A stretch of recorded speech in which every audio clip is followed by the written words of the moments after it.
நூற்றுக்கணக்கான தாய்மார்கள் வந்திருந்து வேலினை வழிபாடு செய்து வேல்மாறல் பதிகத்தினை 108 முறை இங்கே ஓதி எல்லா வகையான வழிபாடுகளையும் முறையாக செய்து அவர்கள் புண்ணியத்தை பெற்றிருக்கின்றார்கள். எல்லாவற்றிற்கும் மேலாக தர்மயாதினம் குருமகா சன்னிதானம் அவர்கள் இங்கே எழுந்தருளி வந்து குரு ஆசியை இங்கே நல்கியிருக்கின்றார்கள். நமது சொற்பொழிவாளர் இங்கே அதனுடைய பெருமையை எடுத்து இயம்பியிருக்கின்றார்கள்.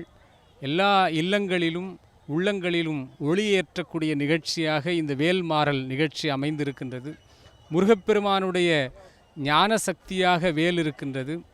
அம்பாள் எல்லா ஆற்றலையும் ஒரு வேலாயுதமாக செய்து அவனுடைய கரத்திலே அளித்தால் அந்த வேல் எல்லா வல்லமையும் உடையது, ஆக்கவும் செய்யும் அழிக்கவும் செய்யும் என்ற வகையிலே வேலை மட்டுமே வைத்து வழிபடுகின்ற முறை தமிழ்நாட்டிலே காலம் காலமாக உண்டு.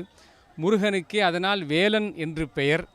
அப்படிப்பட்ட அந்த வேல் வழிபாட்டினை வேல்மாறல் பதிகத்தோடு அருணகிரிநாதர் அருளிய அந்த பதிகத்தோடு அந்த நல்வழிக்கு துணை அவனுடைய வடிவேலும் செங்கோடன் மயூரமுமே என்ற வகையில் எல்லா வகையான செல்வத்தையும் தருகின்ற இந்த அரிய முயற்சியினை நமது புதுயுகம் தொலைக்காட்சி தொடங்கியிருக்கின்றது. இது கலியுகத்தினுடைய முருகனுடைய யுகமாக தொடங்கியிருக்கின்றது. கண்கண்ட தெய்வமான முருகனை எல்லாரும் வழிபாடு செய்ய வேண்டும்.